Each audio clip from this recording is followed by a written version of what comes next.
Good evening to all of you and welcome to all of you OCIS PCS classes. कैसे हैं आप लोग? Hope so सभी अच्छे होंगे, पढ़ाई सबकी बहुत बेहतर चल रही होगी, एक पॉजिटिव सोच के साथ, एक पॉजिटिव एनर्जी के साथ, और पढ़ाई बहुत बेहतर चलनी भी चाहिए। तो हम लोगों की अभी चल रही है प्रीवियस ईयर्स के क्वेश्चंस हम लोग स्टार्ट किए हैं, ठीक है। कल मैंने क्लास लिया था और आज इसकी दूसरी क्लास है जो एक पूरी सीरीज चलेगी हिस्ट्री की आप लोगों की। और इसके मेरी बहुत हद तक ये कोशिश रहेगी कि आप लोगों की हिस्ट्री से जितने भी क्वेश्चंस आते हैं, हिस्ट्री कैसा सब्जेक्ट है, हिस्ट्री एंड करंट अफेयर्स, ये दोनों सब्जेक्ट मैं लेती हूँ, इसलिए नहीं बता रही हूँ, ये एक रियलिटी है। आप लोग अगर क्वेश्चंस को देखेंगे तो उसमें ऐसा है कि मोस्ट ऑफ द क्वेश्चंस आपके कहाँ से आते हैं, करंट से आते हैं एंड हिस्ट्री से आते हैं, ठीक है। तो आपको करना क्या है कि हिस्ट्री के जो क्वेश्चंस हैं, जितने क्वेश्चंस अब तक एग्जाम में आए हैं, उन सभी क्वेश्चंस को हिस्ट्री से, उन सभी क्वेश्चंस को मैं यहाँ करवाऊंगी। इसके साथ साथ मेरी बहुत हद तक एक कोशिश है कि आप लोगों को हिस्ट्री का एक अच्छा खासा एक नॉलेज हो जाए यहाँ पर, और ये नहीं कि फिर से रूम पे बैठ कर उसको रटने की ज़रूरत पड़े। यहाँ पे विज़न इतनी क्लियर हो जाए और चीज़ें याद भी हो जाएंगी, ओके। क्योंकि मैं क्या करूँगी, जैसे सपोज कल मैंने क्लास में कुछ पढ़ाया आप लोगों को और उसके रिलेवेंट अगर आज भी कुछ ऐसा है तो मैं कल जो पढ़ाई थी उसे फिर से रिकॉल करवाते हुए आगे बढ़ूंगी। तो इससे क्या होगा, अगर बार बार आप रिकॉल करते हैं तो चीज़ें आपको याद हो जाएंगी, ओके। तो ये मेरी पहली जो कोशिश रहेगी, यही कोशिश है कि आप लोगों के साथ, आप लोगों को बहुत जो होता है ना कि हिस्ट्री में डेट याद नहीं रहता या कोई फैक्ट तो याद नहीं रहता है, तो इस ऐसा ना हो, आप लोग का एट द एंड क्लास का आप लोगों को सभी चीज़ें याद रह जाए। एक चीज़ और बता दूं कि प्रीवियस ईयर्स के क्वेश्चंस क्या होते हैं ना कि आपके एग्जाम में जो क्वेश्चंस बनते हैं वो क्या करते हैं, सम वो क्वेश्चन अगर आप देखेंगे तो कभी ना कभी किसी एग्जाम में पूछा है, डायरेक्ट अगर नहीं उठा के उस क्वेश्चन को पूछता है, कभी कभी तो डायरेक्ट सेम क्वेश्चन उठा के दे देता है। और अगर सेम क्वेश्चन नहीं भी दिया तो करता क्या है कि उसी क्वेश्चन के या तो ऑप्शन से इर्द गिर्द कोई सवाल बने होंगे या उसी क्वेश्चन से के आंसर से और कोई सवाल बन गया होगा, ठीक है। तो हमें क्या करना है, उसे एक ढंग से देखना है कि अच्छा ये क्वेश्चन लास्ट ईयर एग्जाम में आ चुका है, तो इससे और किस प्रकार से क्वेश्चन बन सकते हैं या इसके ऑप्शन से कैसे क्वेश्चन बन सकते हैं, ओके। तो इससे क्या होगा, हमारी तैयारी बहुत बेहतर हो जाएगी। आप कुछ दिनों तक ऐसा करके देखिए, आप केवल 15 डेज ही ऐसा कीजिए, लेकिन रेगुलर ऐसा नहीं कि आज किया और फिर 4 दिन नहीं किया, नहीं, आप 15 डेज करके देखिए। 16th डेज में आपको अपने आप आपके सवालों के जवाब मिल जाएंगे, इट्स माय गारंटी, ठीक है। तो स्टार्ट करें, देख लेते हैं कि आज हमारे पास कौन कौन से क्वेश्चंस हैं, ओके। स्टार्ट करते हैं फिर, चलिए। ये हिस्ट्री की पूरी सीरीज चल रही है, ध्यान रखिएगा आप लोग, ओके। ये हिस्ट्री की पूरी सीरीज चलेगी। और हाँ, इसमें आप लोग इस क्वेश्चन में ऑप्शन ई भी देख रहे हैं। ऑप्शन ई है, इसका मतलब ये नहीं है ये केवल बीपीएससी के लिए, ऐसा मत सोचिएगा आप लोग। बीपीएससी में भी एक वहाँ का है कि चलो ऑप्शन ई दे देता है, इसलिए मैंने यहाँ पे दे दिया है, ताकि ये क्या है, प्रीवियस ईयर के क्वेश्चन आपके स्टेट पीसीएस हो या यूपीएससी हो या अदर एग्जाम्स में भी, वहाँ पे भी क्या होता है, काम तो आते ही हैं। मैंने ऑप्शन ई केवल बीपीएससी की थोड़ी सी, वहाँ पे एग्जाम ऐसे आते हैं तो इस वजह से मैंने दिया है, ऐसा नहीं है कि ये क्लास जो है ओनली फॉर बीपीएससी के लिए है, ओके। बीपीएससी में भी एक काम आएगा, ये ध्यान रखना है कि ऑप्शन ई वहां देता है। ऐसे कुछ क्वेश्चंस करवाऊंगी कि जहां पे ऑप्शन ई का भी आंसर हो, बट ऐसा या नहीं सोचना है कि जो अदर स्टेट वाले हैं, जो अदर स्टेट के एग्जाम की तैयारी कर रहे हैं, अगर सपोज किसी को यूपी देना हो, किसी को एमपी देना हो या अदर कॉम्पिटिटिव एग्जाम देना हो, तो ऐसा मान के ना चलें कि ओनली फॉर बीपीएससी के लिए है। ऑप्शन मैंने उनकी सुविधा के लिए दे दिया है, ओके। चलिए तो देखते हैं हमारे पास फर्स्ट क्वेश्चन क्या है। सिंधु सभ्यता निम्नलिखित में से किस काल में पड़ता है? सिंधु सभ्यता के बारे में पूछा है, किस काल में पड़ता है?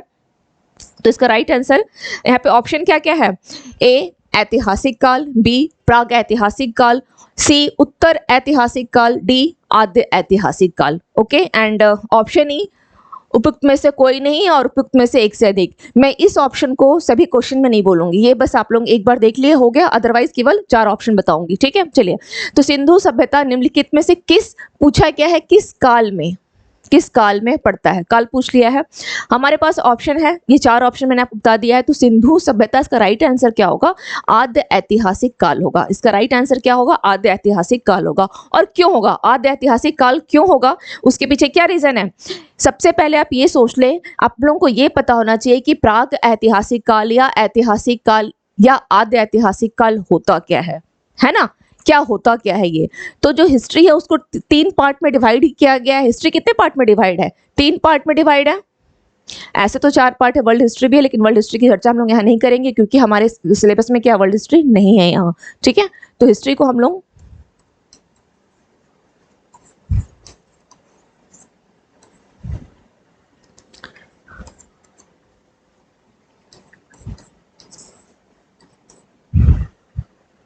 ये क्या है,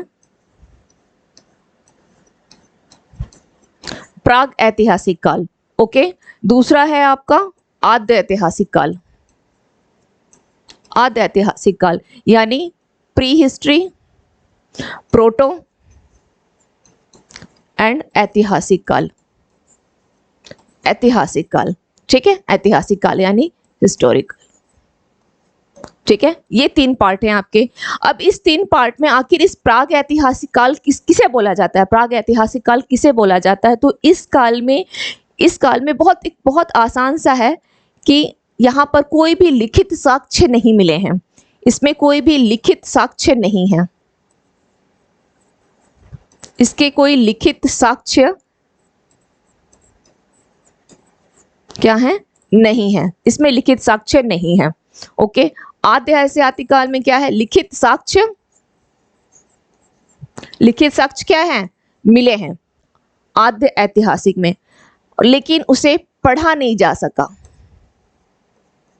पढ़ा नहीं गया। और जो ऐतिहासिक काल है उसमें लिखित साक्ष्य मिले हैं और इसे क्या किया गया है,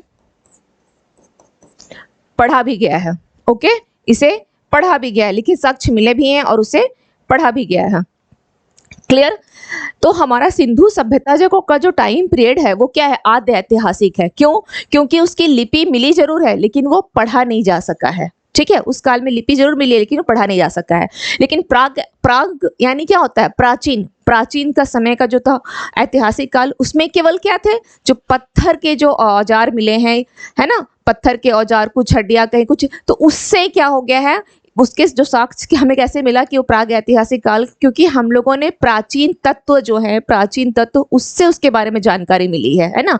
क्योंकि उस समय में क्या था कि लिखने का कोई ज्ञान नहीं था, उन्हें कोई साक्ष्य नहीं प्राप्त हुआ है, ओके, क्लियर। तो सिंधु सभ्यता जो है वो किस काल में माना जाएगा, आद्य ऐतिहासिक काल में माना जाएगा। वैसे भी अगर प्राग इतिहास की बात करेंगे तो ये करीब करीब कितने साल पुराना है, प्राग इतिहास की बात करें तो वो करीब कितने साल पुराना है, ये करीब करीब आपका कहीं कहीं बुक में आपको 25 लाख BC मिलेगा, कहीं आपको 33 लाख BC भी मिलेगा, इतने लाख BC, ठीक है, 25 लाख ईसा पूर्व, कहीं 33 लाख ईसा पूर्व भी मिलेगा। अगर आद्य ऐतिहासिक की बात की जाए तो इसका टाइम पीरियड क्या है, 3500 BC, ओके, 3500। और अगर ऐतिहासिक काल की बात की जाए, इसकी बात की जाए तो ये क्या हो जाएगा, 600 BC से लेकर के ये वर्तमान तक, ठीक है।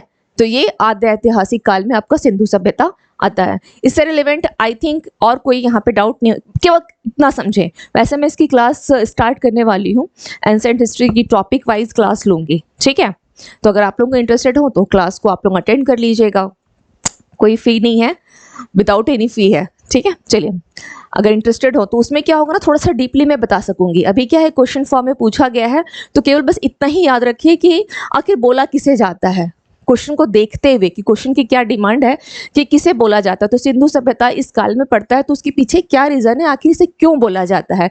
आद्य ऐतिहासिक काल, प्राग यानी पुराना, आद्य यानी आधा उसके बाद वाला, और इन ऐसा फिर या फिर आप ऐसा भी बोल सकते हैं, आद्य ऐतिहासिक काल यानी प्राग ऐतिहासिक काल और ऐतिहासिक काल के बीच का जो समय है उसे हम आद्य ऐतिहासिक काल बोलते हैं। और सिंधु सभ्यता हमारा उसी में पड़ता है ना, 3500 BC आसपास इसका एरिया है। वैसे मैं क्लास स्टार्ट करने वाली हूँ, उसमें आप लोगों को डिटेल में बताऊंगी, ठीक है। अगर इस क्वेश्चन से रिलेवेंट अगर लगता है कि डाउट है, अभी और समझना है, तो आप लोग मुझे कमेंट सेक्शन में जरूर कमेंट कीजिएगा ताकि मैं समझ पाऊँ कि आप लोगों के डाउट्स क्लियर हो पा रहे हैं या नहीं, ठीक है। चलिए नेक्स्ट क्वेश्चन देख लेते हैं। नेक्स्ट क्वेश्चन क्या है,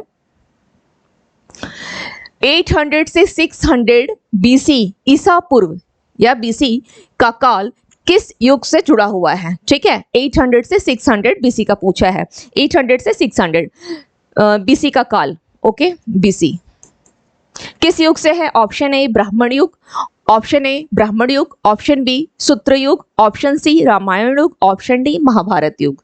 तो यहाँ पर ध्यान रखिएगा 800 से 600 बीसी पूछा गया है। ओके, तो इसका राइट आंसर हो जाएगा ऑप्शन ए ब्राह्मण युग माना जाता है, ब्राह्मण युग माना जाता है। ओके, अब यहाँ पर सूत्र युग देख लेते हैं। सूत्र युग का समय क्या है, इसे आप लोग ध्यान रखिएगा, यह 600 से लेकर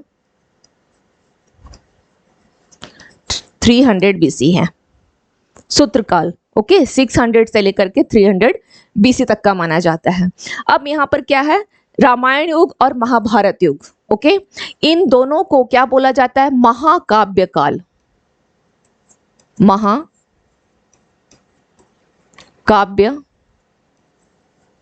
काल बोला जाता है। महाकाव्य काल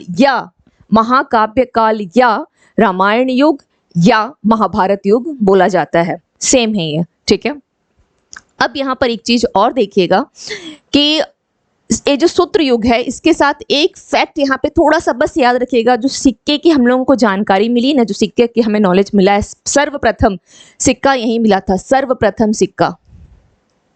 ओके, सर्वप्रथम सिक्के की जानकारी मैं बहुत ज़्यादा, ऐसे तो हिस्ट्री में यहाँ से बहुत सारे फैक्ट मिल सकते हैं लेकिन बहुत ज़्यादा नहीं। अगर एक साथ इतना करूंगी तो फिर वो उबाऊपन लगेगा और इंटरेस्ट भी नहीं आएगा। कुछ कुछ को देखते हुए चलिए, इतने क्वेश्चंस करवा दूंगी कि आपके फिर बहुत हद तक क्वेश्चंस जितने भी आएंगे आपके एग्जाम में, कितने क्वेश्चंस आते हैं एग्जाम में हिस्ट्री से, करीब 32 से 35 क्वेश्चंस होते हैं, है ना।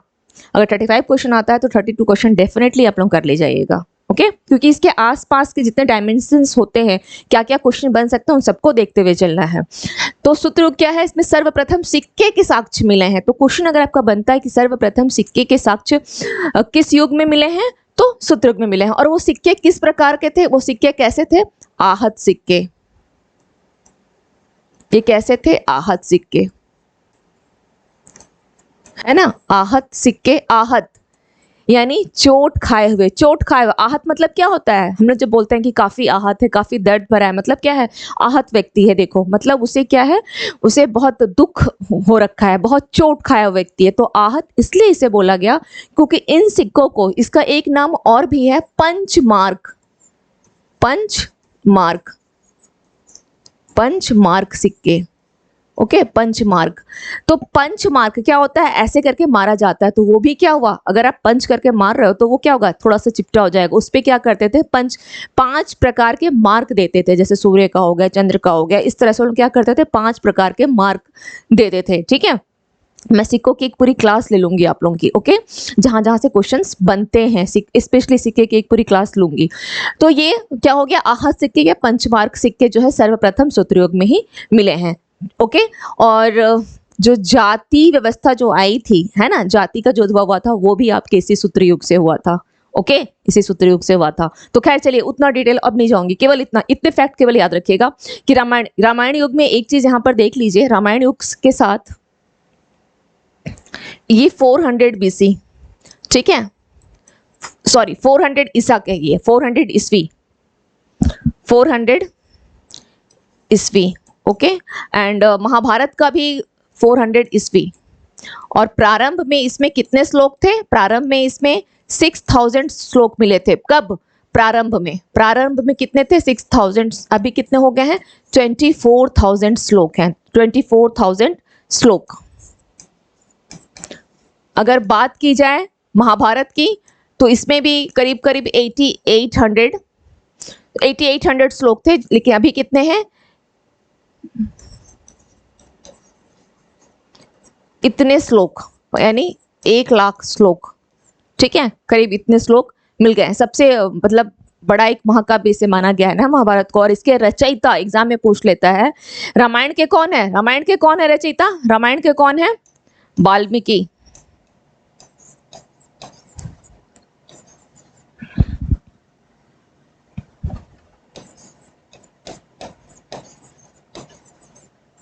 और महाभारत के कौन है, बस। ठीक है, ये 3-4 पॉइंट क्वेश्चन क्या क्या बन सकते हैं, 3-4 पॉइंट आप लोग नोट डाउन कर लें। 800 600 बीसी से। फर्स्ट सबसे पहली चीज, सबसे पहला तो ये करना है कि ये जितने क्वेश्चन है कल जैसे सपोज मैंने 15-20 क्वेश्चन जो भी करवाए हैं वो क्वेश्चन वो आपको बिल्कुल 100%, अब उसमें डाउट नहीं होना चाहिए। फर्स्ट थिंग, क्लास को अटेंड करने से पहले जो प्रीवियस क्वेश्चंस है, केवल मैं उसमें जो डिटेल बताई हूँ, एक्सप्लेनेशन की हूँ, उसकी बात नहीं कर रही हूँ, ओनली क्वेश्चंस की बात कर रही हूँ, क्वेश्चंस की। तो उस क्वेश्चन को बिल्कुल कर ले जाना है आज, उस क्वेश्चन में एक सिंगल मिस्टेक नहीं होनी चाहिए। दूसरी चीज, आज जो क्वेश्चंस करवा रही हूँ, जैसे फर्स्ट क्वेश्चन मैंने करवाया, अब ये सेकंड क्वेश्चन है 800 से 600 बीसी तक, तो इसका आंसर फिर दोबारा गलत नहीं होना चाहिए, ये बिल्कुल ध्यान रखिएगा। ये ब्राह्मण युग है 800 से 600 बीसी, फिर 600 बीसी से लेकर 300 बीसी, इसको याद कैसे रखेंगे, ब्राह्मण युग आ गया और उन लोगों ने सूत्र निकाले, बहुत तरह के फॉर्मूलाज दे दिए, ठीक है, तो वो हो गया सूत्र काल। क्लियर? तो सूत्र काल क्या हो गया आपका 600 से लेकर के 300 बीसी। फिर है महाकाव्य काल, यानी रामायण और महाभारत। रामायण और महाभारत आया। रामायण को किसने लिखा? वाल्मीकि ने। महाभारत को वेद व्यास ने। श्लोक कितने हैं महाभारत में? अभी कितने हैं? 1 लाख करीब श्लोक हैं और रामायण में 24,000 श्लोक है। चलिए नेक्स्ट क्वेश्चन देख लेते हैं। बोगास गोई, मैं हाँ क्वेश्चन आप लोग थोड़ा सा देख लें क्योंकि शायद वहां उस साइड से क्वेश्चन शायद नहीं दिख पाता है ना। बोगास गोई का महत्व इसलिए है कि ऑप्शन ए, वहां जो अभिलेख प्राप्त हुए हैं उनमें वैदिक देवी एवं देवताओं का वर्णन मिलता है। ऑप्शन बी, मध्य एशिया एवं तिब्बत के बीच एक महत्वपूर्ण व्यापारिक केंद्र के रूप में जाना जाता है। ऑप्शन सी, वेद के मूल ग्रंथ की रचना यहीं हुई थी। ऑप्शन डी, उपयुक्त में से कोई नहीं। एंड ऑप्शन ई, वो तो खैर बोला नहीं है, देख लीजिए बस, ठीक है। तो इसका राइट आंसर क्या हो जाएगा? Option A, option A. Okay, इसका राइट आंसर क्या हो जाएगा? Option A. वहां जो अभिलेख प्राप्त हुए हैं उनमें वैदिक देवी एवं देवताओं का वर्णन मिलता है। सबसे पहले ये जानिए कि बोगास गोई का महत्व क्यों है। बोगास गोई का महत्व क्यों है? ये 1400 बीसी में, हो सकता है कभी बोगास गोई का आपसे ये समय पूछ ले, ठीक है, किसी और एग्जाम में समय पूछ ले, तो क्या होगा ये 1400 बीसी। बोगास गोई कहां पर है? एशिया माइनर, वो उस टाइम पे था, लेकिन वर्तमान में क्या होगा? वर्तमान में ये कहां है? वर्तमान में ये कहां है? वर्तमान की अगर बात की जाए, तुर्की, तुर्की। Okay, Asia Minor, Asia Minor. अब ये हो गया, ठीक है। नेक्स्ट इसमें क्या देखना है कि इसमें कुछ क्या बोला गया है कि वैदिक देवी और देवताओं का वर्णन मिलता है। तो वो वैदिक देवी देवता कौन से थे जिनका वर्णन यहाँ मिलता है? तो कौन होंगे? इंद्र, मित्र, वरुण, और क्या हो गया? नासात्य, नासात्य। ओके, नासात्य की पहचान किससे की गई है? किससे की गई है? अश्वनी, अश्वनी, ऋग्वेद के अश्वनी देवता से नास्तिक की पहचान की गई है। ओके, अश्वनी से, किससे? अश्वनी से। अब यहाँ पर एक सवाल और बन सकता है, बोगास गोई के ऊपर जो भी अगर सवाल बनते हैं केवल इतने ही सवाल है, ठीक है, केवल इतना ही सवाल है। इससे ये ईस्वी पूछ सकता है, किसी हो सकता है कभी ईस्वी पूछ ले, कहाँ है ये पूछ सकता है, और इसमें किन किन देवताओं का आपके पास 4 ऑप्शन देगा, बोलेगा निम्नलिखित में से कौन सा है। ये 4 ऑप्शन ना हो, कोई अदर 3 अलग होंगे और एक इसमें से होगा। निम्नलिखित में से किसका उल्लेख बोगास गोई में किया गया है, किस देवता का? तो चारों याद रखिएगा, इंद्र, वरुण, मित्र, नास्त्य। ओके, जैसे हाँ, और लास्ट क्वेश्चन क्या होगा? अश्वनी का देवता के रूप में किसको माना गया है? नास्त्य को माना गया है। एक चीज और ध्यान रखिएगा, एक क्वेश्चन और बन सकता है कि यहाँ पर ऋग्वेद के किस देवता का उल्लेख नहीं किया गया। तो ऋग्वेद के देवता कौन से मुख्य कौन से थे? यहाँ पर ध्यान रखिएगा, यहाँ पर अग्नि का उल्लेख नहीं है, ठीक है। यहाँ पर क्या है? इस देवी देवताओं में किसका वर्णन नहीं किया गया है? तो अग्नि का वर्णन यहाँ पर नहीं किया गया है ना। ये ऋग्वेद के क्या है? मेन देवता अग्नि, इनका वर्णन यहाँ पर नहीं है, इनका वर्णन यहाँ पर नहीं है। केवल इतने ही क्वेश्चन बोगास गोई से, इससे हटके और कोई क्वेश्चन इस पे नहीं बन सकता है, ठीक है। चलिए नेक्स्ट क्वेश्चन देख लेते हैं। गायत्री मंत्र, गायत्री मंत्र किस पुस्तक में मिलता है? ए उपनिषद, बी भागवत गीता, सी ऋग्वेद, डी यजुर्वेद। तो गायत्री मंत्र किसमें है? इसका राइट आंसर क्या हो जाएगा? C is the right answer. ऋग्वेद में टोटल कितने मंडल हैं? ऋग्वेद में टोटल कितने मंडल हैं? 10 मंडल हैं टोटल, तो इसमें 10 मंडल हैं। और इस 10 मंडल के किसमें मिलता है? इस 10 मंडल के तीसरे वाले मंडल में, थर्ड मंडल है वो, ठीक है, थर्ड मंडल। टोटल 10 मंडल है और उस 10 मंडल के जो तीसरा वाला मंडल है, मंडल का मतलब क्या होता है? एक बुक है, वेद क्या है? एक बहुत, वेद का मतलब एक इतनी मोटी ग्रंथ। तो उसमें जैसे आप लोग बुक पढ़ते हैं तो उसमें क्या होता है? परिशिष्ट से होता है, इंडेक्स होती है, चैप्टर वाइज लिखा होता है। तो ये भी क्या है? ये मंडल भी वही होता है। ओके, मंडल भी क्या है? वन काइंड ऑफ इंडेक्स मान के चलिए। तो उसका जो थर्ड इंडेक्स है उसमें क्या किया गया है? गायत्री मंत्र का उल्लेख किया गया है। ऋग्वेद के थर्ड मंडल में किसने किया है? विश्वामित्र के द्वारा। विश्वामित्र, विश्वामित्र, विश्वामित्र। आप लोगों को एक चीज और बता दूं, यहाँ लिख नहीं रही हूँ, बता दे रही हूँ बस। जितने भी गोत्र होते हैं ना, जितने भी गोत्र हैं हिंदू धर्म में, आप लोग देखेंगे इस गोत्र को, अगर किसी स्टूडेंट को नहीं भी पता हो, लेकिन जब विवाह होती है, शादी जब होती है, तो उस समय में पंडित क्या होता है कि दुल्हन और दूल्हे का गोत्र जरूर पूछता है। ओके, तो ये गोत्र है क्या? तो गोत्र क्या होती है, कितने टोटल हमारे जो गुरु जो हैं, जैसे विश्वामित्र हो गए, अगस्त्य हो गए, जितने भी बड़े बड़े ऋषि थे, ठीक है, इन्हीं के नाम पर गोत्र जो है वो रखा गया है। ऐसा माना जाता है कि हम लोग किसी एक ऋषि के ही ऐसे संतान है जो इनका क्रम आगे बढ़ता चला गया। ओके, तो किसी का आप देखेंगे विश्वामित्र, किसी का अगस्त्य, किसी का अत्रि, ये सब क्या है?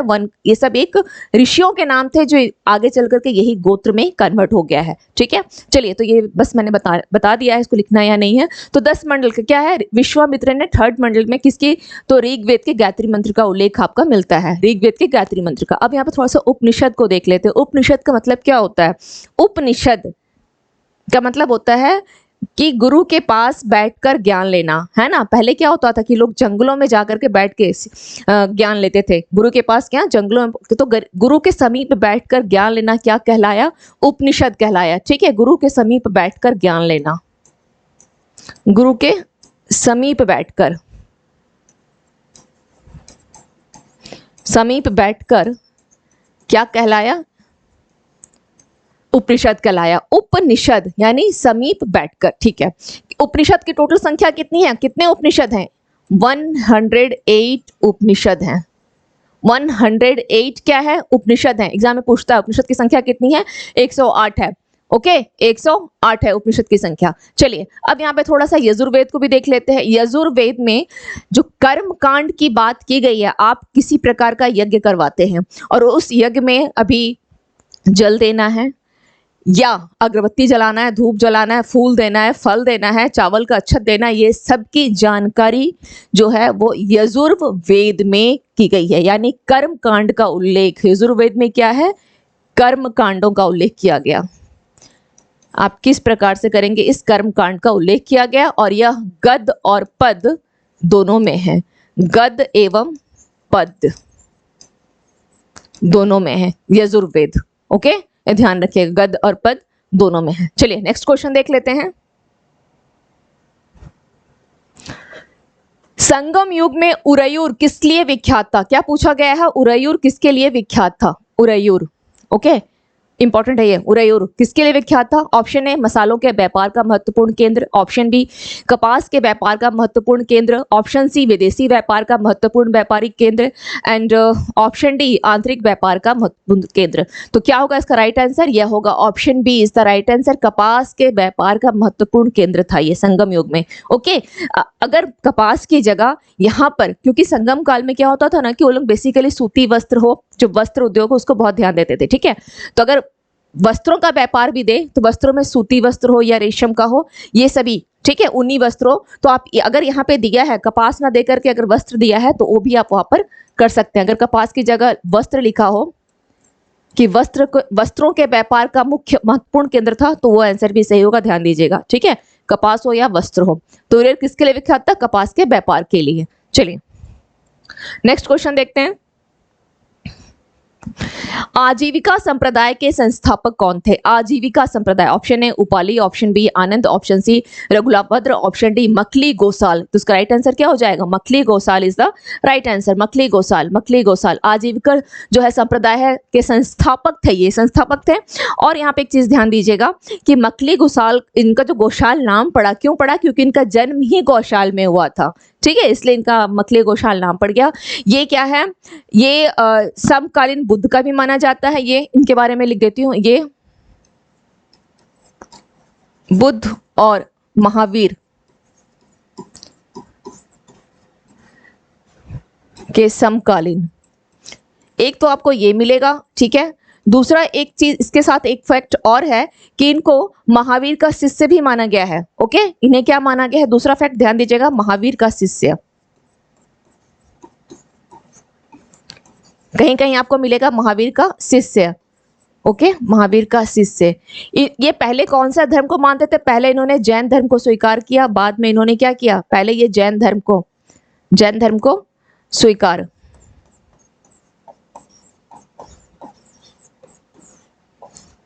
परंतु बाद में त्याग, परंतु बाद में इन्होंने त्याग दिया, बाद में त्याग दिया। इन्होंने क्या मांगा? इन्होंने क्या माना? इन्होंने नियतिवाद, नियतिवाद, नियतिवाद। आप में से कितने लोग हैं नियतिवाद मानने वाले? आप में से भी काफी ऐसे लोग होंगे जो नियतिवाद और भाग्यवाद, भाग्य में होगा, भाग्य में होगा तो हो जाएगा, है ना, पढ़ाई करें या ना करें, अरे भाग्य में होगा तो सिलेक्शन हो जाएगा, नियतिवाद। ओके, लेकिन इनके साथ ये चीजें नहीं थी। नियतिवाद भाग्यवाद मानते जरूर थे, लेकिन साथ में ही ऐसा नहीं है कि कर्म को स्वीकार नहीं किए, इन्होंने कर्म को, तप को इन्होंने बहुत जोर दिया, ठीक है। इनके साथ साथ इन्होंने क्या किया? इसके साथ साथ इन्होंने कर्म, तप पर जोर, ठीक है। ऐसा नहीं है कि भाग्य में होगा, हुआ तो हुआ, मेहनत नहीं कर रहे हैं, अगर मेहनत करो या ना करो भाग्य में है तो मिल जाएगा, ऐसा नहीं है। उन्होंने इसके साथ कर्म और तप पे भी जोर दिया था। तो ये क्वेश्चन पूछ सकता है इस रूप में कि इन्होंने नियतिवाद को, मखली गोसाल के बारे में, कि निम्नलिखित में से कौन सा कथन सत्य है? इन्होंने नियतिवाद को स्वीकारा, कर्म की कोई प्राधानता नहीं, तप पर कोई प्राधानता नहीं थी, या तप पर कोई जो इनका जोर नहीं था, इस तरह से कुछ भी क्वेश्चन आए तो ध्यान दीजिएगा कि इन्होंने नियतिवाद को माना, उसके बावजूद इन्होंने कर्म को स्वीकार किया है, उपासना स्वीकार किया है, तप पर जोर दिया है, ठीक है। चलिए, तो ये हो गई। इसके अलावा मखली गोसाल के बारे में बस इतना ही, ठीक है। यहाँ से जो क्वेश्चन बनेंगे केवल इतना ही है। इन्होंने ये कि बुद्ध और महावीर के समकालीन रहे हैं, महावीर का शिष्य, जैन धर्म को इन्होंने स्वीकारा था, परंतु बाद में इन्होंने त्याग दिया था। चलिए नेक्स्ट क्वेश्चन देख लेते हैं। हाँ, इसके साथ एक चीज और, यहाँ उपाली, उपाली कौन थे? उपाली कौन थे? तो बुद्ध के ये शिष्य थे, ठीक है। ये बुद्ध के शिष्य रहे हैं, बुद्ध के शिष्य कौन कौन? बुद्ध के शिष्य ये और आनंद, दोनों बुद्ध के शिष्य रहे थे। और आनंद के कहने पर ही, आनंद के कहने पर ही क्या हुआ था? महिलाओं का प्रवेश संघ में किया गया था, महिलाओं का प्रवेश संघ में। और प्रथम महिला कौन थी? गौतमी। प्रथम महिला कौन थी? मैं यहाँ नहीं लिखूंगी, बस इतना ही ध्यान रखिएगा, आगे फिर मिलेगा। प्रथम महिला गौतमी थी। प्रथम महिला कौन थी जो संघ में प्रवेश की थी? गौतमी, है ना, जिन्होंने क्या किया था? गौतम बुद्ध को पाल पोस करके बड़ा किया, उनकी मौसी थी गौतमी। चलिए ठीक है, तो ये उपाली भी कौन थे? बुद्ध के शिष्य थे। क्लियर? चलिए नेक्स्ट क्वेश्चन, भागवत संप्रदाय के विकास में किसका अत्यधिक देन है? भागवत जो संप्रदाय है इसका विकास में, डेवलपमेंट में किसने अधिक जोर दिया था? Option A Persian, option B Hind यूनानी लोग, option C Kushan, option C क्या है? ये कुषाण है। ओके, ये बाय मिस्टेक थोड़ा सा वहां पे ये कुषाण होगा, कुषाण। ओके चलिए, एंड ऑप्शन डी गुप्त। ये चार ऑप्शन है, तो इसमें किसका अधिक देन था? इसका राइट आंसर हो जाएगा गुप्त का अधिक देन रहा है भागवत संप्रदाय के विकास में। भागवत संप्रदाय, या आप इसे बोल सकते हैं भागवत धर्म, यानी क्या हो गया? विष्णु को मानते हैं, विष्णु को स्वीकारना, है ना। भागवत धर्म यानी विष्णु, ठीक है, विष्णु को स्वीकार कर विष्णु की पूजा की जाती है भागवत धर्म में। अब यहाँ पर ध्यान रखिएगा, जो गुप्त थे इन्होंने सबसे ज्यादा इसको क्या किया, बढ़ावा दिया। इन लोगों ने, जो गुप्त शासक थे, इन लोगों ने परम भागवत की उपाधि धारण की थी। परम भागवत की उपाधि। विष्णु का वाहन क्या है? विष्णु का वाहन, वाहन क्या है? गरुड़। विष्णु का वाहन गरुड़। इन लोगों ने क्या किया? गरुड़ को अपना राज्य चिन्ह बनाया। राज्य चिन्ह सिक्कों पर अंकित करवाया। सिक्कों पर अंकित। और इसके साथ एक और इंपॉर्टेंट फैक्ट है, देवगढ़। देवगढ़ कहाँ है? झांसी। झांसी। झांसी के कौन है? दशावतार मंदिर। दशावतार मंदिर। ये कब के समय की है? ये भी गुप्त काल की है। ये भी गुप्त काल की है, जिसमें विष्णु के 12 अवतार, विष्णु के 12 अवतार। एकदम दिमाग में बैठा लीजिए, अगर भागवत पूछा यानी डायरेक्ट गुप्त काल। ठीक है। कुषाण के बारे में मैंने कल आप लोगों को बताया था। कुषाण से मैंने कल आप लोगों को करवाया था। कुषाण के बारे में मैंने कल आप लोगों को बताया था। ठीक है। कुषाण के बारे में, कुषाण के बारे में कल मैंने बताया था कि कुषाण जो वंश है उन्होंने किसको माना था? बौद्ध धर्म के महायान संप्रदाय को। कुषाणों ने किसको माना था? कुषाणों ने किसको माना था? बौद्ध धर्म के महायान संप्रदाय को। किसको? बौद्ध धर्म के महायान। महायान का मतलब, मैंने इसलिए कहा था कि अगर आप लोग, जैसे कल मैंने बताया, फिर आज कुषाण आ गया। कितनी बार, इतनी बार सुनेंगे तो किसी को भी याद हो जाएगा, है ना। कुषाण बौद्ध धर्म के महायान संप्रदाय से संबंधित थे लोग। इन लोग स्वीकार किया। बुद्ध की प्रथम मूर्ति इसके साथ क्या है? बुद्ध की जो मूर्ति का जो पूजा हुई थी, ये उसी यहीं पे स्टार्ट किया गया है। क्यों? महायान बोलने का मतलब है बुद्ध की मूर्ति का इन लोगों ने पूजा किया था। ठीक है। बुद्ध की मूर्ति की पूजा, इसलिए तो इनको महायान के बोला गया ना, कि लोगों ने महायान को माना, क्योंकि जो महायान को मानते थे वो लोग पूजा प्रारंभ कर दिए थे। तो बुद्ध की मूर्ति की पूजा इन्होंने स्टार्ट किया था। इस वंश का, कुषाण वंश का सबसे फेमस राजा कौन था? कनिष्क, जिसने राजधानी कहाँ बनाई थी? इसकी राजधानी कहाँ थी? पेशावर। पेशावर या पुरुषपुर। पेशावर या पुरुषपुर। ओके, चलिए, याद हो गया। कल हमने देखा था, फिर आज आया तो हम लोगों ने फिर से लिख दिया इसे। अब करना क्या है इसमें? इतनी बार इस तरह से जाएगा अगर तो याद हो जाएगा वो। नेक्स्ट क्वेश्चन, किस अभिलेख से यह साबित होता है कि चंद्रगुप्त का प्रभाव पश्चिम भारत तक फैला हुआ था? किस अभिलेख से यह साबित होता है कि चंद्रगुप्त का प्रभाव कहां तक था? तो पश्चिम भारत तक फैला हुआ था। ऑप्शन ए कलिंग अभिलेख, ऑप्शन बी अशोक का गिरनार अभिलेख, ऑप्शन सी रुद्रदामन का जूनागढ़ अभिलेख, ऑप्शन डी अशोक का सौपारा लेख। तो किससे पता चलता है? इसका राइट आंसर क्या हो जाएगा? इसका राइट आंसर क्या होगा? राइट आंसर इसमें क्या होगा? रुद्रदामन का जूनागढ़ अभिलेख। किस अभिलेख से साबित? चंद्रगुप्त का प्रभाव पश्चिम भारत तक फैला हुआ था। किससे पता चलता है? रुद्रदामन का जूनागढ़ अभिलेख से।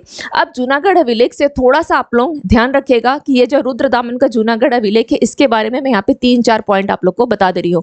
जूनागढ़ का जो अभिलेख है, इसको लेकर के हमेशा वहाँ का जो झील है, सुदर्शन झील, उस पर 3-4 प्रकार से क्वेश्चन आ सकते हैं। तो उसको आप थोड़ा सा राइट डाउन कर लें। ओके, रुद्रदामन का जूनागढ़ अभिलेख, ये जूनागढ़ अभिलेख जो है ये संस्कृत का क्या है? संस्कृत का जूनागढ़ अभिलेख संस्कृत का प्रथम अभिलेख है। प्रथम अभिलेख किस ईस्वी का है? ये किस ईस्वी का है? 150 ईस्वी का है। ठीक है। अब इस जूनागढ़ अभिलेख में क्या प्राप्त हुआ था? यहाँ पर एक सुदर्शन झील। ठीक है। जूनागढ़ अभिलेख में क्या है? सुदर्शन झील के बारे में भी है। सुदर्शन झील, सुदर्शन झील। सुदर्शन झील। चलिए इसके बारे में अब यहां पर आप लोग 3-4 पॉइंट्स लिख लें। सुदर्शन झील का निर्माण किसने करवाया था? चंद्रगुप्त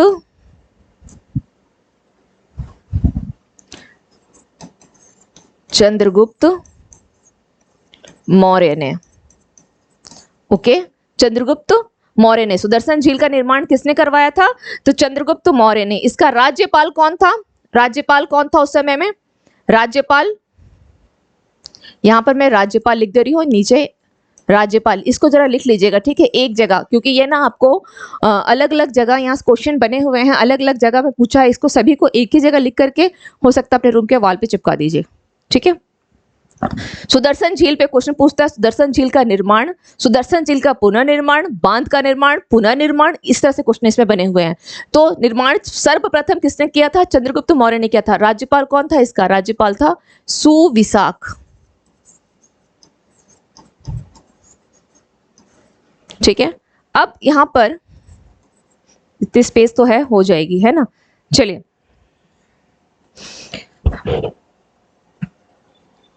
हाँ, यहां पर एक मिनट,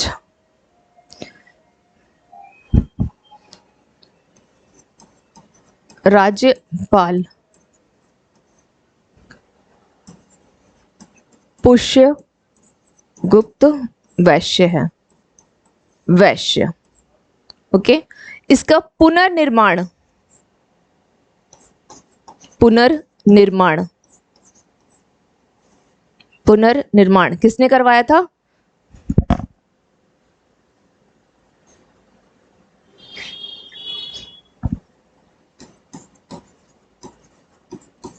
निर्माण, पुनर्निर्माण किसने करवाया था? अशोक ने करवाया था। पुनर्निर्माण इसका अशोक ने करवाया था, ठीक है। राज्यपाल कौन था इसमें? तुसाफ, यह एक तुसाफ यवन, यवन था। ओके, राज्यपाल यवन था, यवन है ये, अब यवन का रहने वाला था। उसके बाद सुदर्शन झील का, झील का, ओके, यहां पर मैं लिख दे रही हूं सुदर्शन झील का। अब तक सुदर्शन झील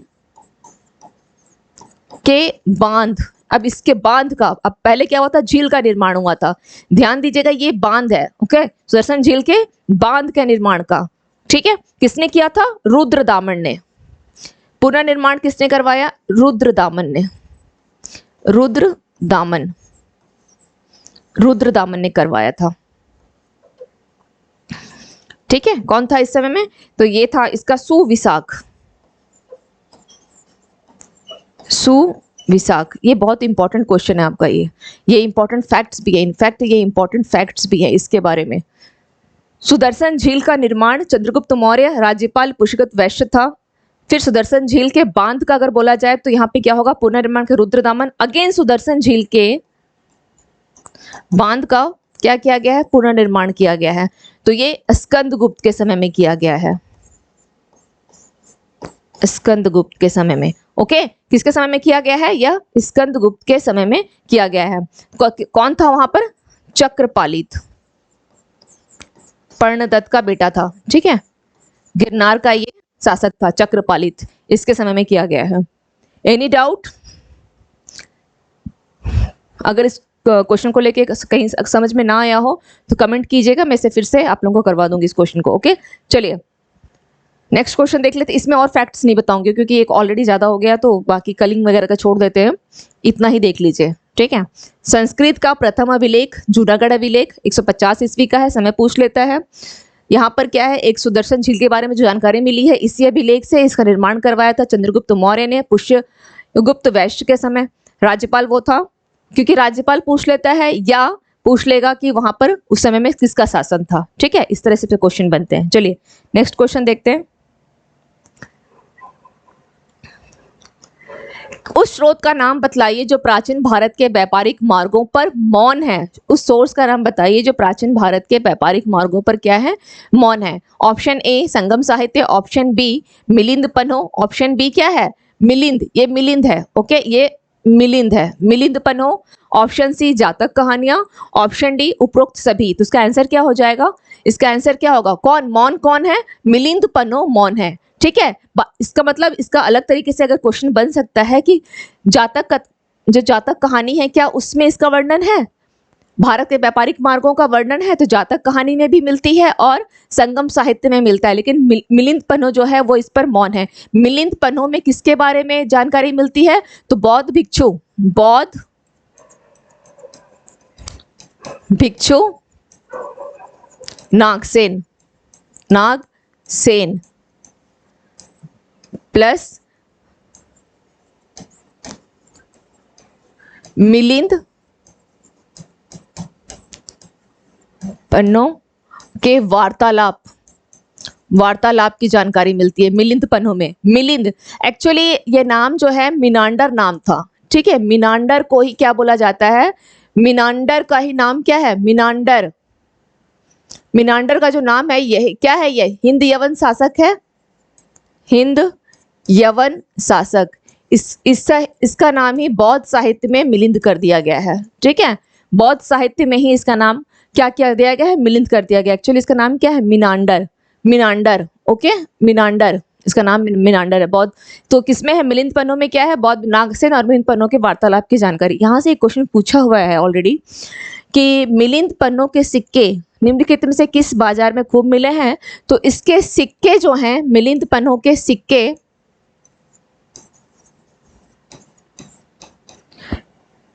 भड़ोच के बाजार में। भड़ोच कहाँ? गुजरात।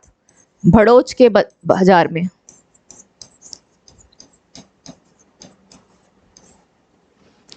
में प्रचलित। और ये जानकारी हमें कहाँ से मिली है? ये जानकारी पूछता है किससे मिली है? Periplus of the Erythraean sea से, जो कि अज्ञात लेखक एरिथ्रियन सी है ना। किसके द्वारा है? ये अज्ञात लेखक है। कौन है? अज्ञात लेखक। इसका लेखक का कोई जानकारी नहीं है, अज्ञात लेखक। तो ये सारे पॉइंट्स मिल गए। Periplus of the Erythraean sea, अज्ञात लेखक। ओके, चलिए नेक्स्ट देख लेते हैं।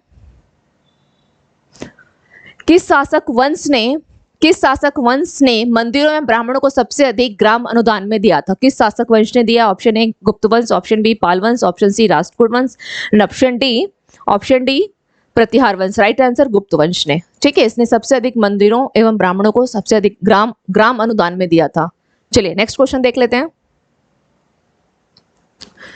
किस काल में अछूत की अवधारणा स्पष्ट रूप से उद्भूत हुई थी? किस काल में अछूत की अवधारणा आई है? ये इंपॉर्टेंट क्वेश्चन है। ठीक है, अछूत की अवधारणा कब आई है? तो ऋग वैदिक काल में, बी उत्तर वैदिक काल में, सी उत्तर गुप्त काल में, डी धर्मशास्त्र के समय में, स्मृति युग में। तो क्या होगा इसका राइट आंसर? डी स्मृति युग यानी 300 BC। ठीक है, अछूत की अवधारणा तभी आई थी, 300 BC में सबसे पहले आई है। चलिए नेक्स्ट देख लेते हैं। नेक्स्ट क्वेश्चन, भारत में मोहम्मद गोरी ने किसको प्रथम इक्ता प्रदान किया? मोहम्मद गोरी ने किसको प्रथम इक्ता का मतलब क्या होता है? जागीरदारी या अपने भूमि का हिस्सा किसको दे देना? भूमि का जो राजस्व किसको मिलेगा? ये इक्ता का मतलब क्या होता है? आपको जागीरदारी भी बोल सकते हैं, जागीरदारी, भू राजस्व भी बोल सकते हैं आप इसे। तो उसने किसको दे दिया? इक्ता किसको दे दिया? Option A Tajuddin Yalduz, option B Qutbuddin Aibak, option C Shamsuddin Iltutmish, option D Nasiruddin Qabacha. Option B is the right answer, Qutbuddin Aibak को दे दिया था। कुतुबुद्दीन ऐबक को दे दिया था। ठीक है, नेक्स्ट क्वेश्चन देख लेते हैं। किस सुल्तान के काल में खालिसा भूमि अधिक पैमाने में विकसित हुई थी? Option A Ghiyasuddin Balban, option B Alauddin Khilji, option C Mohammad bin Tughlaq and option D Firoz Shah Tughlaq. तो खालसा भूमि किसके समय में है? खालसा भूमि किसके समय में? अलाउद्दीन खिलजी के समय में। अलाउद्दीन खिलजी के समय में खालसा भूमि अलाउद्दीन खिलजी के समय में क्या हुई थी? अधिक पैमाने में विकसित हुई थी। खालसा भूमि का मतलब क्या होता है? राज्य की भूमि। राज्य मतलब उस समय राज्य का ऑनर कौन होता था? राजा होता था। तो राज्य की भूमि का मतलब होता है कि सपोज अगर ये राज्य की भूमि हो गई, ठीक है, जैसे अभी आप मान के चलिए सरकार की अगर कोई जमीन आ गई कोई जमीनें सरकार के हिस्से में आ जाती है, तो अब वहां से जो भी प्रॉफिट होगा सरकार क्या करती है, जैसे आप लोग देखते हैं ना कहीं सड़कों का निर्माण हो रहा है, किसी किसान से अगर सरकार जमीन ले लेती है तो उस सड़क से जो भी टोल टैक्स आता है किसकी होती है, सरकार की होती है। तो ये भी सिर्फ थोड़ा सा आज से अगर तुलना कर दें तो खालिसा का मतलब होता है, एक बहुत सिंपल साधारण भाषा में समझ जाइए कि सरकार की जमीन, ठीक है, सरकारी भूमि। खालसा, ऐसे बहुत स्टूडेंट को देखेंगे याद ही नहीं रहता कि खालसा क्या है, क्या है खालसा, याद नहीं रहेगा। सरकारी भूमि अभी पता है सरकारी भूमि क्या होती है, जो किसान की भूमि सरकार के पास चली गई, उसका अगर उन लोगों ने सड़क बना दिया, कोई कंपनी डाली, कोई फैक्ट्री डाली, उसका सारा का सारा प्रॉफिट सरकार का होगा। किसान को तो वो कुछ पैसे दे देती है कि जितना उसकी होगी, सपोज अगर 1 करोड़ रुपए का वो जमीन है तो दे दिया, लेकिन गवर्नमेंट उसे कितना कमा लेती है, 20 करोड़ कमा सकती है, अरबों कमा सकती है, लेकिन एक ही किसान को तो एक ही बार दे दी ना, तो उसको भूल जाइए। खालसा का मतलब है केवल सरकारी भूमि, वर्तमान में, जिसे हम वर्तमान में हम कैसे समझेंगे, सरकारी भूमि, ठीक है, हम इसे समझने के लिए मैंने लिख दिया है सरकारी भूमि। तो अब राज्य की भूमि है तो इसकी जो भी आय होगी किसके पास जाएगी, राजा के पास जाएगी। तो इसका जो अलाउद्दीन खिलजी है उसने क्या किया, सबसे ज्यादा खालसा भूमि को अपने का पैमाने का विकसित किया था। इसके साथ ही चीज और ध्यान रखिएगा, जैसे अगर आपको याद नहीं हो रहा है कि किस शासक ने किया है, तो ऐसे ध्यान रखिएगा कि अभी भी गवर्नमेंट है, बीजेपी है, कांग्रेस है ना, आप आदमी, तो ये सब जितने भी हैं, आम आदमी पार्टी वगैरह हैं, तो इसको ऐसा समझिए बस केवल इतना कि अभी भी सरकार है, तो किस सरकार के समय में सबसे ज्यादा भूमि का ऐसा कुछ किया जा रहा है, तो उसको कोरिलेट करके आप वहां पे पढ़ सकते हैं, ठीक है। सरकार तो उस समय में अगर देखा जाए तो मध्यकाल में सबसे ज्यादा किसानों से भूमि किसने लिया है, किसान से ही तो लेंगे ना, और किससे लेंगे, सबसे ज्यादा किसानों की भूमि किसने लिया, तो अलाउद्दीन खिलजी ने ले लिया। ओके, अलाउद्दीन खिलजी ने ले लिया। अब तो याद रहेगा, ये रटना नहीं पड़ेगा कि क्या खालसा मतलब सरकारी भूमि।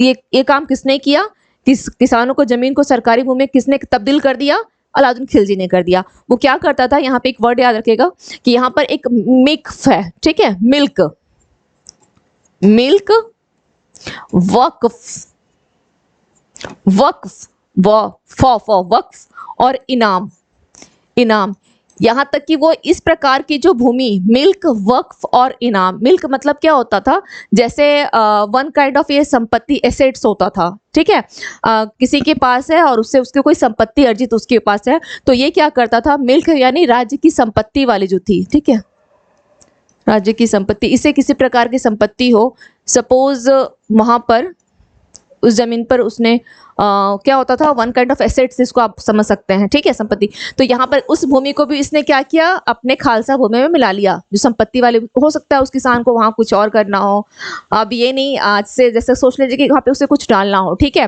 भूमि से रिलेटेड है, कुछ करना चाहो तो उस संपत्ति को भी उसने क्या किया, अगर किसी किसान के पास है तो उसको भी उसने अपने में मिला लिया, ठीक है, किसने, अलाउद्दीन खिलजी ने। फिर वक्फ यानी धर्म की सेवा, धर्म की सेवा के बदले अगर किसी को दी गई है भूमि, धर्म की, तो उसको भी धर्म की सेवा के बदले, धर्म की सेवा के बदले जो भूमि दी उसको वक्फ बोला जाता था। और इनाम यानी पेंशन रूप में अगर किसी को भूमि दी गई है, उस समय होता क्या था कि अभी तो ऐसा है ना कि वेतन दी जाती है मजदूर, लेकिन उस समय में जब ये सल्तनत के टाइम पीरियड में भूमि ही, कोई भी काम करे भूमि दे दो, बदले में क्या होता था, भूमि दी जाती थी, क्योंकि वहां पे उस समय कैश इतना कहाँ से आता, तो भूमि का ही प्रचलन था, लोग भूमि ही देते थे, भूमि का ही अदला बदली सब होता था। तो बिल्क यानी राज्य की संपत्ति, अगर उस संपत्ति के रूप में है, वहां से कुछ फायदा आ रहा है तो उसको क्या करता था, वो भी किसानों को दे देता था उस कार्य के बदले, ठीक है। वक्फ यानी अगर उसने किसी धर्म के बदले सेवा किया तो उसके बदले में उसको वो वक्फ वाली जमीन दे दो। इनाम यानी पेंशन के रूप में जो भूमि रहती थी उसको भी उन लोग क्या करते थे, किसान के पास जो होता था पेंशन के रूप में, कि चलो इससे अगर कुछ आएगा तो ये अपना गुजारा भत्ता हो जाएगा, इस प्रकार की भूमियों को भी इसने क्या किया, खालसा भूमि में तब्दील कर दिया। इसको भी इसने क्या किया, खालिसा भूमि में मिला दिया था, खालसा भूमि में कन्वर्ट कर दिया। कन्वर्ट लिख दे रही हूं समझने के लिए, जरूरी नहीं है कि बिल्कुल किताबी भाषा को यहाँ पे लिखे, समझना ज्यादा जरूरी है, ठीक है। चलिए नेक्स्ट देख लेते हैं। सल्तनत काल में जो सिक्के थे, टंका, शशगानी एवं जीतल किन धातुओं के बने थे, ठीक है। ऑप्शन ए चांदी, तांबा, ऑप्शन बी सोना, चांदी, तांबा, ऑप्शन सी चांदी, जस्ता, तांबा, ऑप्शन डी सोना, जस्ता, तांबा। तो इसका राइट आंसर क्या हो जाएगा, क्वेश्चन क्या क्या पूछा है, चांदी, तांबा, सिक्के कौन से हैं, टंका, शशगानी एवं जीतल। तो याद है इल्तुतमिश ने क्या किया था, चांदी का टंका, ये कैसा होता था, चांदी का, चांदी का टंका और तांबे का जीतल चलाया था उसने, तांबे का। तो अब हमारे पास ऑप्शन क्या है, चांदी और तांबा तो है, रह गया क्या, ससगानी। ससगानी भी क्या होता था, ये चांदी का होता था, ये भी चांदी का सिक्का था, जिसे किसने चलाया था, फिरोज शाह तुगलक ने, फिरोज शाह तुगलक ने, FST, फिरोज शाह तुगलक, फिरोज शाह तुगलक ने, ठीक है। ससगानी तो याद रखिएगा फिरोज शाह तुगलक के द्वारा चलाया, ये भी चांदी का। तो क्या होगा इसका right answer, option A is the right answer, चांदी और तांबा। नेक्स्ट क्वेश्चन देख लेते हैं एंड लास्ट क्वेश्चन है ये, 12 मासा की रचना किसने की थी, 12 मासा की। Option A Amir Khusro, option B Imami, option C Malik Mohammad Jayasi and option D Raskhan. तो इसका राइट आंसर क्या हो जाएगा, इसका राइट आंसर हो जाएगा आपके पास 12 मासा मलिक मोहम्मद जायसी, है ना। पद्मावती के विरोध में इसने किया था, Padmavati, these are two different words, Padmavat and Padmavati. तो इसने पद्मावती के विरोध में इसने क्या किया था, मलिक मोहम्मद जायसी ने 12 मासा की रचना की थी, 12 मासा विरोध में उसकी रचना किया था इसने, 12 मासा। अब अमीर खुसरो का केवल एक बुक तो बहुत सारी है, लेकिन अगर एक साथ इतना देखेंगे तो याद नहीं रहेगा, केवल एक बुक को देखें यहाँ पे, तूती ए हिंद, तूती ए हिंद किसकी है ये किसकी है, अमीर खुसरो की है। रसखान की कौन सी है, प्रेम वाटिका, है ना, प्रेम वाटिका, याद भी रह जाएगा, भूलेंगे नहीं। रसखान की कौन सी है, प्रेम वाटिका, प्रेम वाटिका, बहुत प्यारा नाम है, प्रेम वाटिका। चलिए ठीक है, तो ये हो गए आप लोगों के क्वेश्चंस, ये सभी आज आप लोगों के क्वेश्चंस हो गए। अब हम लोग क्या करेंगे नेक्स्ट, यानी नेक्स्ट क्लास में इसकी क्या होगी, इस क्लास की प्रीवियस क्वेश्चन की सीरीज 3 होगी। ओके, कल मैंने 2 करवा दिया था, आज ये 1 है, और नेक्स्ट में 3 उसकी जो सीरीज चलेगी वो कंटिन्यूसली इसकी सीरीज चलेगी। तो आप लोगों को अगर किसी भी प्रकार की कोई डाउट्स हैं या फिर लगता है कि नहीं क्वेश्चंस बाइलिंगुअल इंग्लिश में भी होने चाहिए, तो आप लोग मुझे कमेंट सेक्शन में मैसेज जरूर करके बताएं, या और भी क्वेश्चन में किसी प्रकार कोई डाउट रह जाती है, लगता है अगर आपकी तरफ से कुछ और होना चाहिए, तो आप लोग मुझे जरूर बताएं। ये मेरी अपनी यूट्यूब चैनल है OCIS एंड PCS, और इसमें एक आप लोग सहयोग और करें कि इस चैनल को लाइक करें, शेयर करें एंड सब्सक्राइब करें। Okay, thank you to all of you and have a nice evening.